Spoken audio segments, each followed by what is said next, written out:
What's going on, my good people? We are officially 17 days away from the opening kickoff to the 2025 college football season. Today, I will be doing a record preview and a team preview for the number 17 team in the country, according to the coaches polls, the Florida Gators. Now sit back, relax, and enjoy the show.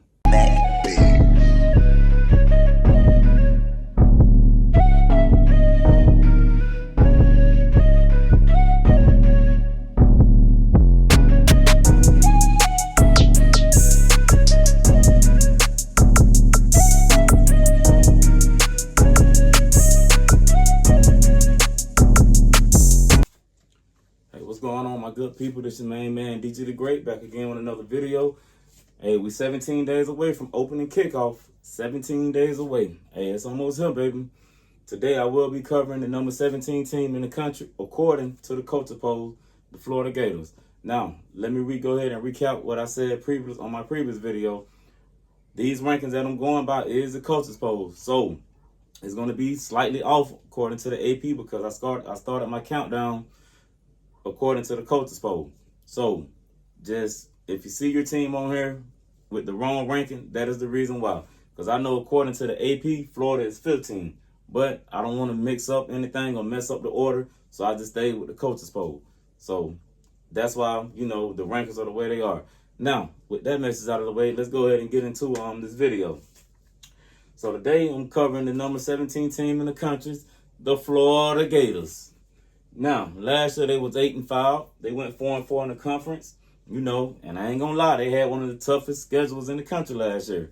They started out with Miami. Miami blasted them at home 41-17, and everybody thought the wheel was coming off. They got a couple wins under their belt. They lost a few games, but everything took a turn when they played Tennessee. Graham Mertz went down with a torn ACL. Enter DJ Ladway. Now, he got half a season up on his belt. He coming back into this season, and the expectation is through the roof for Gator Nation. DJ Ladway looking like, he can be that guy. But DJ Ladway has been dealing with injuries in the offseason. A calf strain. He dealt with a hamstring last year. He pulled that against us. Then he had something going on with his shoulder. So, if DJ Ladway can stay upright and stay healthy, this team could possibly do some good things this year. But it really depends on the health of DJ Ladway, how this team fare. I just feel like DJ Ladway is going to be like what Gunnar Stockton is to Georgia. It's going to go as far as DJ Ladway go. But they are returning some key pieces on the offense. DJ Ladway, of course. Jaden Ball. Jacoby Jackson. They brought in Dallas Wilson from the recruiting class. They got Vernell Brown III. They got Mike Sternavant. They got some good pieces coming back on offense. They got a defense, that turned the tide after their first bye week last year. They came in and they got some things cleaned up. And, I think they was only giving up like 21 points a game after their first bye week. So, yeah, man, this team can actually, make some noise. But, hey, let's see what I predict. Now, up first, they at home. They got Long Island University. I ain't going to get into that. That should be a W for the Florida Gators. Next up, they at home again. They got the University of South Florida.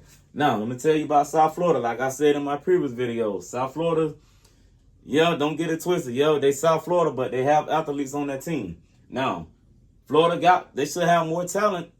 They got better talent in the USF. This is going to put that out there. They do. But the difference between having better talent and the will to win, that's what separates teams. Because I don't see some teams beat teams that ain't have no business beating. But, hey, it's all about who show up on that Saturday.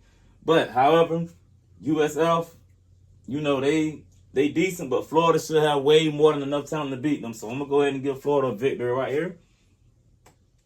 Now, they starting off 2-0 on the season. Now, they got their first road test of the season. They got to go on the road at Baton Rouge, number 9, LSU.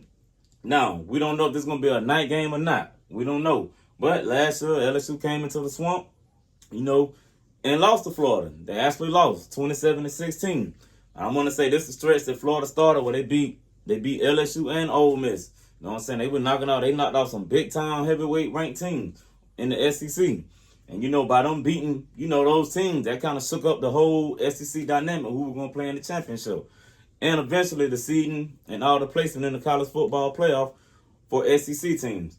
So, you know, they beat LSU last year, but now they got to go on the road to LSU.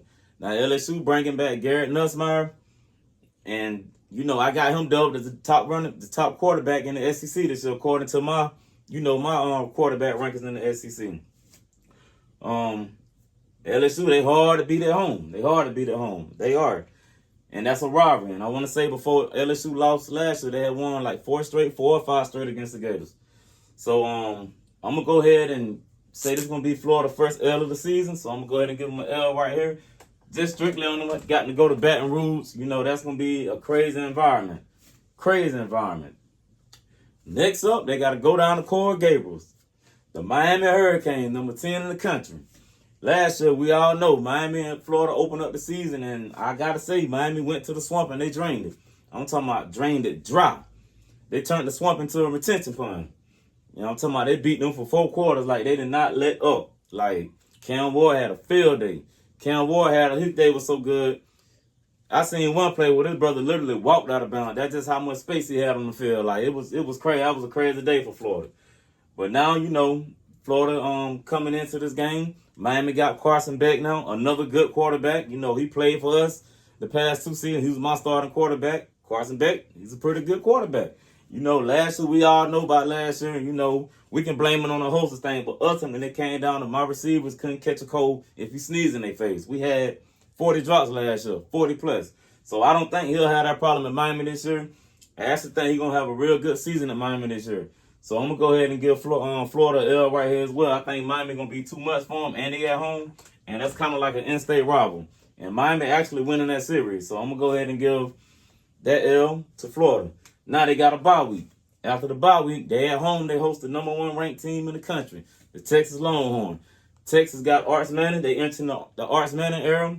They bringing back a lot of good pieces on offense, a lot of good pieces on defense.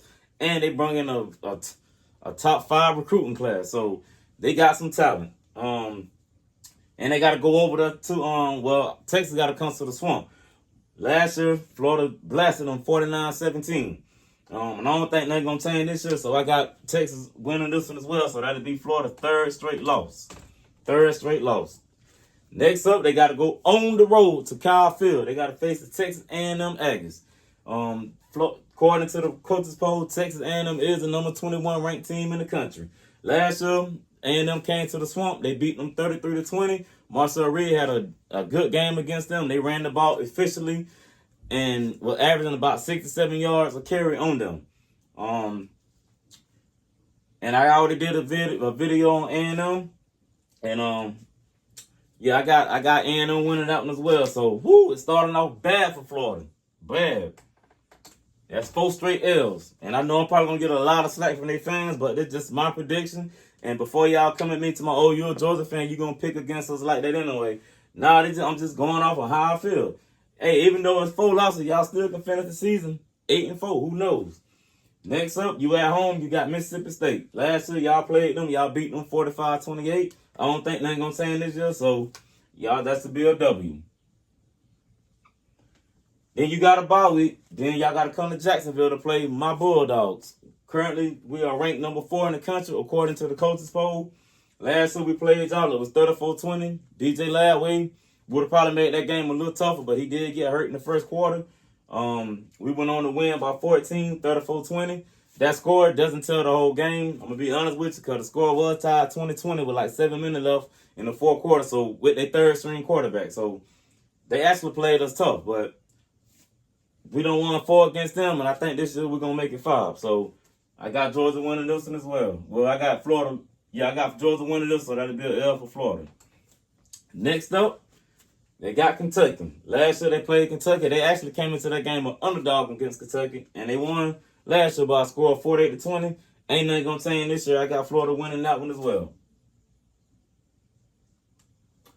All right, now they got to go on the road to Ole Miss. Last year they played them. They beat them 24-17.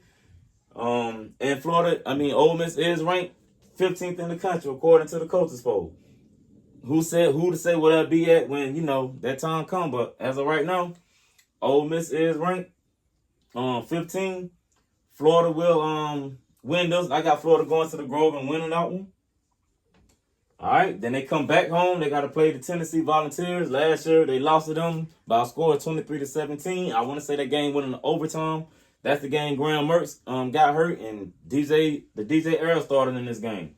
They got him. They got them at home, and everybody know this is one of the most intense rivalries in the SEC outside of Alabama, Auburn, and Alabama and Tennessee, and Georgia and Auburn. It's up there. It's ranked. It's one of them top rivalry games in the SEC.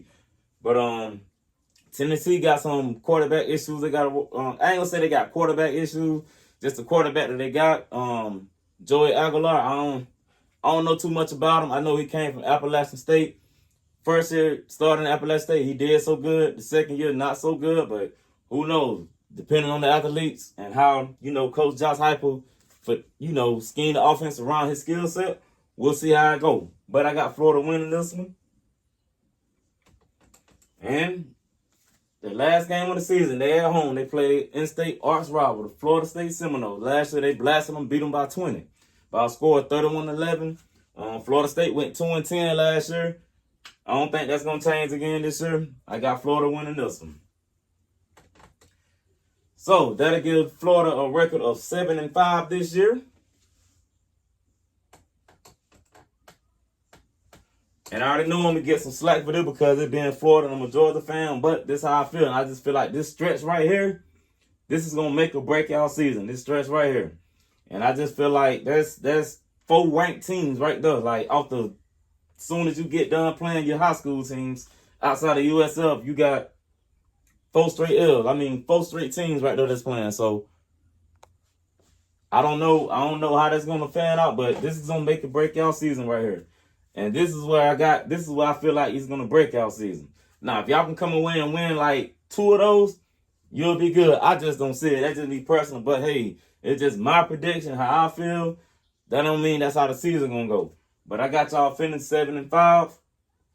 And, of course, you will not make the playoff this year or the SEC championship. But who knows? This season, man, one thing about college football is unpredictable. Yeah, I'm saying y'all can go 7-5. We can look up and y'all can be 10-2. Who knows? But that's all for the day. That's all for the day. That is my video. This is my prediction. Don't forget to like the video, subscribe to the channel.